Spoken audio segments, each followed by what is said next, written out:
You are tuned in to Kids In the Pit.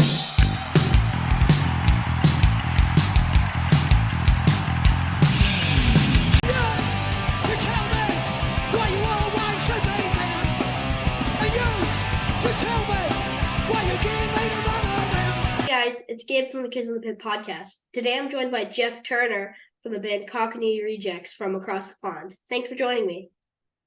Thank you, Gabe. Thanks for inviting me onto your show. Yeah. So what do you do in Cockney Rejects? Well, I'm a singer, frontman, shouter, you could say. But that's what I do, yeah. I'm the vocalist for the band. And, and the frontman also, which plays a bigger part of it, I think. Yeah. So what year did the Cockney Rejects start? Oh, we started in March 1979. I Oh, was wow. 14 years old, yeah, when we started. And I cut my first single when I was 14 years old, just before my 15th birthday. So things happened pretty fast for us. Yeah. And within, I think, 6 months of filming, 7 months, we'd only played 3 or 4 shows and we were signed to EMI Records, which was the biggest label in the world at the time. Yeah. And then it all went downhill. I hope I'm in a touring band by like 14, hopefully. So, because I'm already. Yeah, What? you're playing in a band, are you, Gabe? I'm kind of trying like starting to.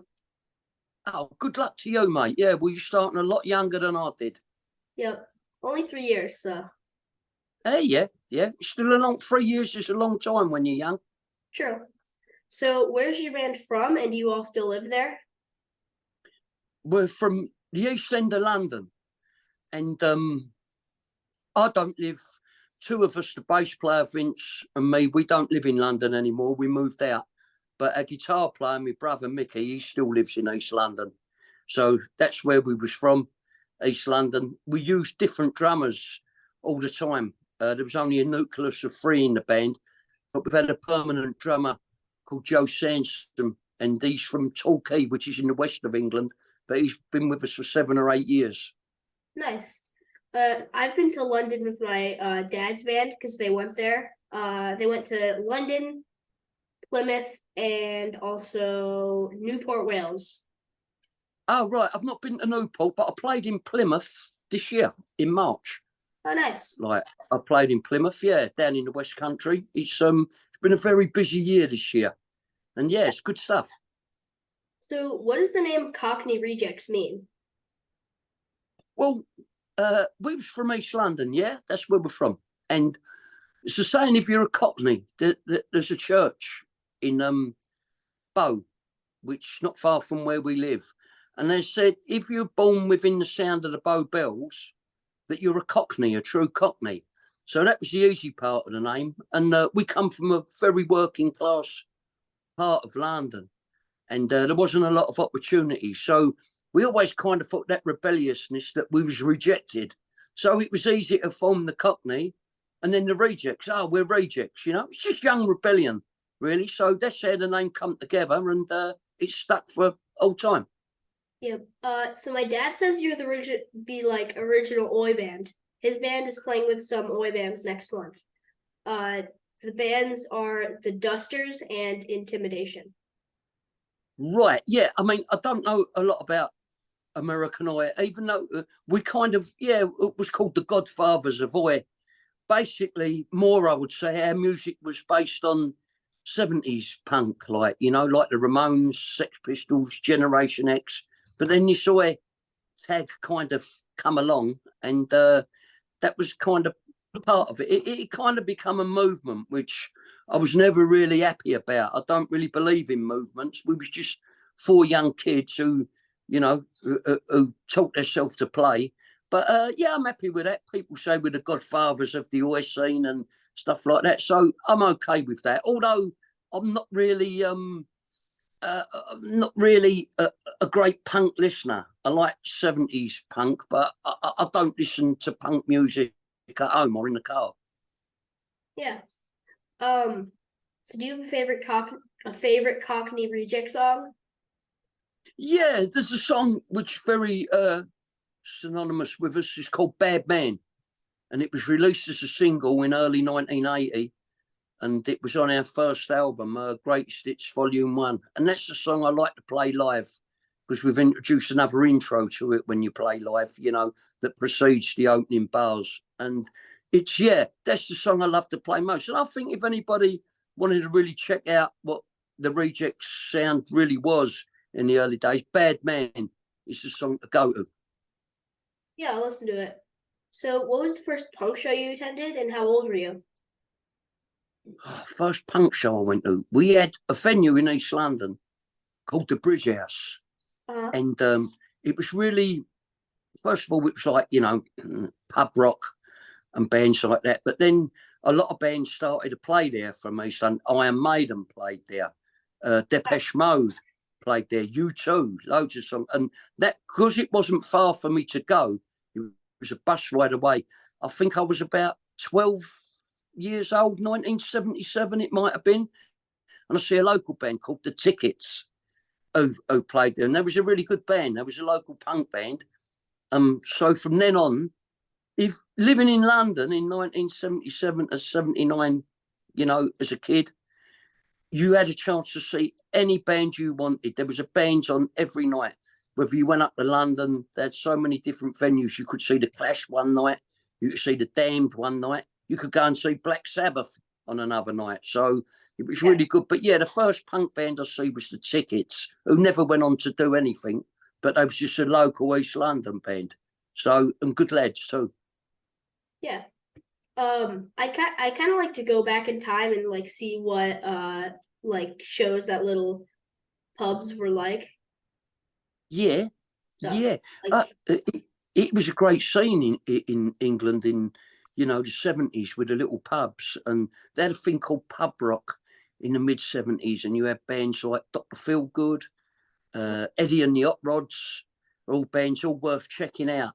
And then it kind of morphed into the punk scene, which was really started in pubs. And then I suppose with the Sex Pistols, it started to get, and the Clash, it started to become big news, you know what I mean? And I'm not saying any of these bands, all this sellout stuff. I never believed in any of that, because they were great bands and they needed to be heard. So, you know, the pub scene was really, really, really good. Like, you know, for bands coming up in the 70s. definitely. My cover band is gonna play the Clash song. So the band that I'm doing, Yeah, so we're doing a cover band to like fund the band that we're doing. yeah. So because cover bands make a ton of money and like punk bands and stuff don't. So Yeah, so you're going to play cover songs, but that's not a bad thing. What do you play, Gabe? Are you a guitar player? yeah, I play guitar, drums, bass, and vocals, but I'm play guitar and I'm doing vocals.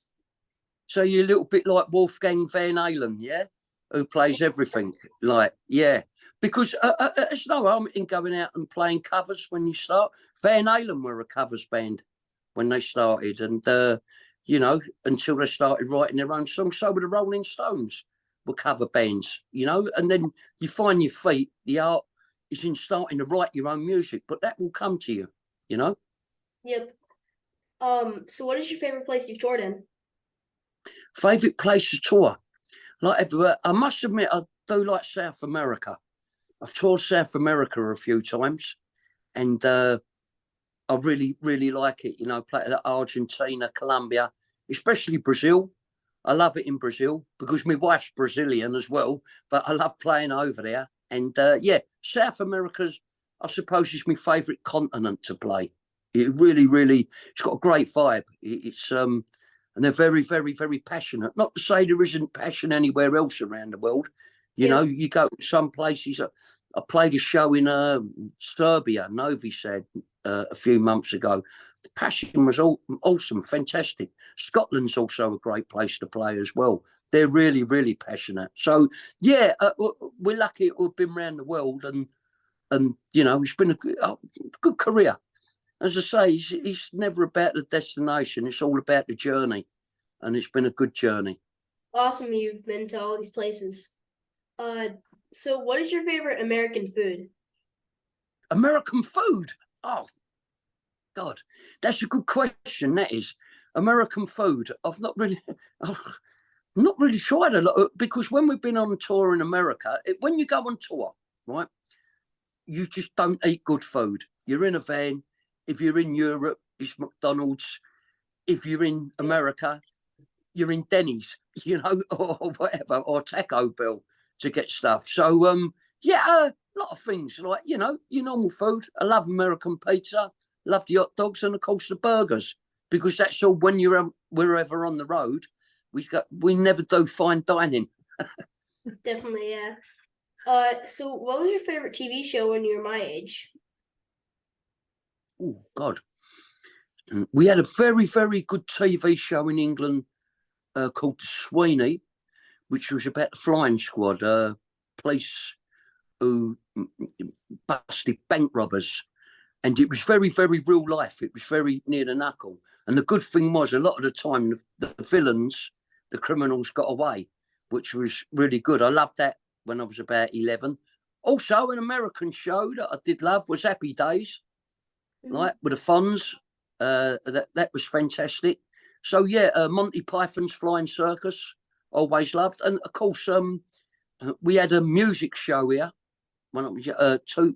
The best one was a show called The Old Grey Whistle Test, and it used to go out, I think, on a Monday night. I think it was, and if your parents let you stay up and watch it, and they had live bands on there. It wasn't pre-recorded, and you got to see everybody from the punk bands to, what I mean, from Tom Petty, Bruce Springsteen, ZZ Top, all the great bands were on it, and it was a fantastic show. It'd be very diverse from people like the Ramones to Elton John, Yeah, and that's awesome. it was a great upbringing because I love all rock and roll. I love guitar music. I wasn't brought up as a punk rocker. I was brought up hearing my older brothers' records. I was brought up on Led Zeppelin and Queen and Jimi Hendrix, The Doors. I used to listen to my older brothers' records, so it was a great learning curve.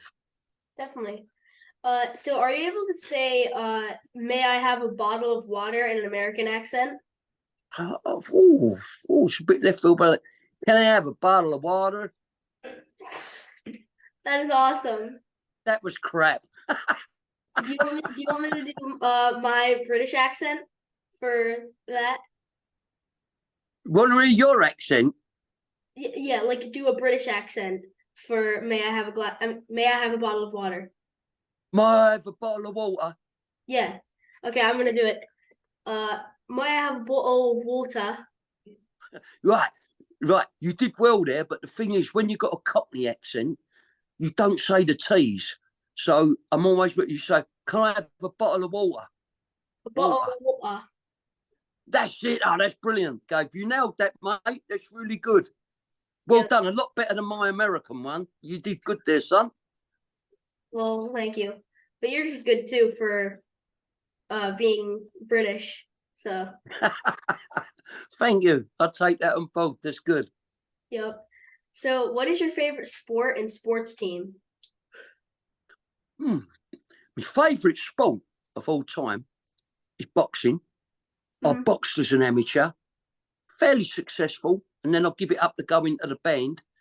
I love boxing. I bought all the. I was quite a bit of an historian, like as a youngster. Like even up to the heavyweights, Muhammad Ali, through to Jack Dempsey, the great fighter, Sugar Ray Robinson, through to Marvin Hagler, all of them. I love boxing, but sports is football, and obviously my favourite team is a team called West Ham United, By, who we followed.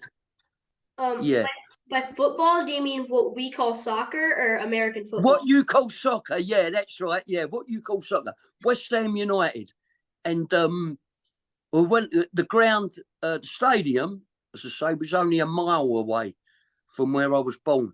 So we all like it was destined to go and support them. I've been all over the UK, like supporting West Ham, and it's yeah, it was great times. Like, still love the club, but Then 6 or 7 years ago, 2016, we demolished our old stadium and moved into the 2012 Olympic Stadium, which holds 62,000 people, and I hate it over there. I can't stand it. It's gone so corporate. It's me. I don't like that. I like to keep it to the street, but soccer's all about money, and major sport is now, and it's probably the same over, in the USA as regards to American football and baseball, basketball. It's all about money. Definitely, yeah. So if you could tell your 11-year-old self anything at all, what would you tell him? My 11-year-old self, to tell him, if you're going into the music game, be careful. Yeah. There's a lot of sharks out there. Stay away from drugs, which is the best advice I could give to myself as an 11-year-old or any 11-year-old. Yeah. And keep yourself fit. And if things don't happen for you, don't get depressed. You always get another chance. It's not the end of the world if you don't think you're making it. So, yeah, stay clean, stay healthy, and stay out of trouble. Yep. Yeah, good advice. Thank you. Yeah, that's all right, Gab. And thank you. And I'll look out for you on your YouTube channel. I'll follow you. I'll subscribe. And I'll follow what you do musically too. And I think it's very good of you at 11 years old. Very brave to be doing what you're doing, but you do it very well. And I wish the best of luck to you. Okay? Yep. My mom can send you like videos of my band like plays. We'll send you videos and stuff. Oh, please do. Please do. And if anything I can do to help you on the Cockney Reject social media, I will do what I can to help you. And I'll put you out there because you deserve it, okay? Yep. Well, thanks to Jeff for joining me today, and thanks to all of you for watching or listening. Please subscribe to my YouTube channel and follow me on Spotify and other streaming platforms. Until next week, bye. Bye. Bye, Gabe.